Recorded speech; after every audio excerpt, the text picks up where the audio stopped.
ब्रेकनंतर आपलं पुन्हा एकदा स्वागत। उर्वरित बातम्या पाहूयात। आणि आता एक मोठी बातमी। हिंजवडीमध्ये बसला लागलेल्या आगीच्या घटनेत 4 जणांचा मृत्यू झालाय। इतर प्रवासी जखमी झालेले आहेत। दरम्यान बसला आग लागल्याचं पाहताच जीव धोक्यात घालून एक दाम्पत्य धावत पळत होतं। जीवाच्या आकांतानं ओरडणाऱ्या बसमधील प्रवाशांना कसं वाचवता येईल याचा विचार करत संध्या आणि श्रीकांत यांनी आगीवर नियंत्रण मिळवण्याचा प्रयत्न केला। त्याचबरोबर संबंधित घटनेची धक्कादायक माहिती दिली।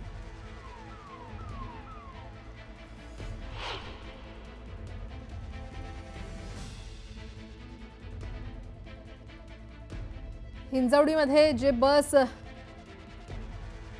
त्यांना उतरण्यासाठी जळत्या बसमधून काही प्रवासी जे आहेत त्यांना उतरण्यासाठी ज्यांनी प्रयत्न केला, काचा फोडल्या किंवा हा सगळा म्हणजे पेटती गाडी जेव्हा 200 मीटर येते त्या तिची आग भडकते असं असताना देखील धावत पळत जाऊन त्यामधले काही प्रवासी वाचू शकतात का यासाठी प्रयत्न करणारे हे काकडे दाम्पत्य आता आपल्या सोबत आहेत। नेमकी घटना कशी घडली आणि कशा पद्धतीनं त्यांनी वाचवण्याचा प्रयत्न केला जाणून घेऊया।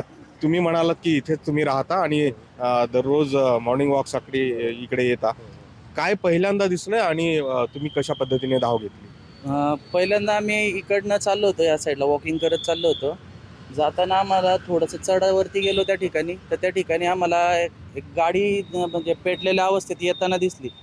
पण त्यातनं पण 3 लोकांनी आधी तिथं जागेवरतीच उड्या मारल्या त्या ठिकाणी। ते एवढं लांबून आम्हाला क्लिअरली दिसलं नाही की किती लोक आहेत ते। 3-1 लोकांनी तिथं जागेवरती उड्या मारल्या। थोडंसं काही अंतरावरती आल्याच्या नंतर मग पुन्हा एक जणांनी आणखी एक जणांनी गाडीतनं चालू गाडीमधनं उडी मारली। त्याच्यानंतर बघितलं तर त्या गाडीमध्ये ड्रायव्हरच नव्हता। ड्रायव्हर नसल्या कारणाने ती गाडी कधी इकडे धडकायची कधी इकडे धडकायची, म्हणजे डिवायडरला धडकत धडकत एकदा तिकडे धडकली की परत इकडे धडकायची, अशी डिवायडरला धडकत धडकत गाडी यापर्यंत इथं आली। त्याच्यानंतर इथं येऊन एक ह्या झाडाला पाठीमागच्या तुमच्या पाठीमागं झाड आहे त्या झाडाला येऊन तिथं गाडी धडकली तिथं।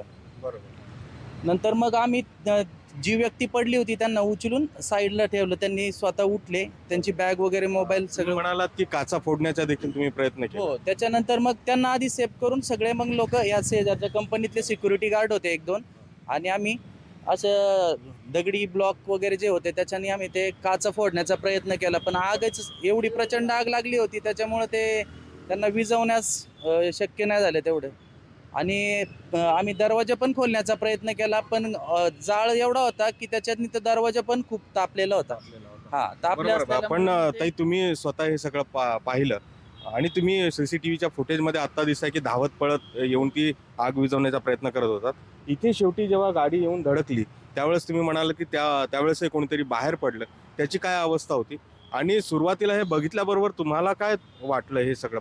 मला प्रचंड भीती वाटली। माझे मिस्टर त्या गाडीच्या मागे धावत होते मदत कार्य करण्यासाठी, पण नाही ना ती जे पडले होते ते अक्षरशः इतके भाजले होते, ही साईड वगैरे सगळी भाजली होती, त्यांची केस वगैरे खूप विचित्र दिसत होते ते।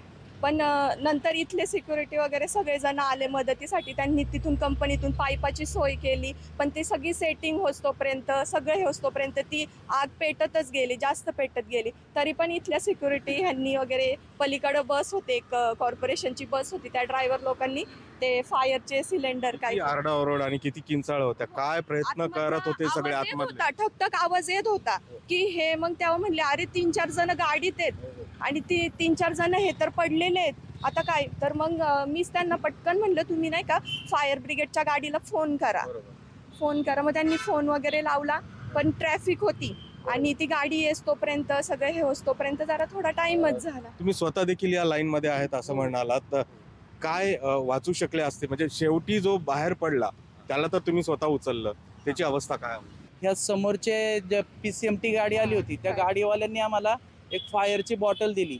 ती बॉटल दिली त्यांनी, त्या उपकरणाद्वारे आम्ही आग विझवण्याचा देखील प्रयत्न केला। तुम्ही वाचवणारे होते, तो जाळणारा होता, मोठा फरक आहे।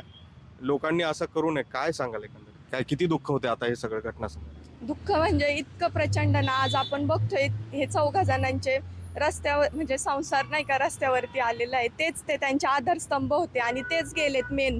त्यांची लहान मुलं आहेत आता, म्हणजे खूप वाईट वाटतंय हे बघून। त्यामुळे समाजामध्ये ही माणसं देखील आहेत की जी दुसऱ्याचा जीव घेण्यासाठी नाही तर जीव वाचवण्यासाठी सदैव तत्पर असतात, आणि म्हणूनच यांच्या या सगळ्या कार्याला न्यूज 18 लोकमतचा सलाम। जर्नलिस्ट सूरज पाटीलसह गोविंद वाकडे, न्यूज 18 लोकमत, हिंजवडी.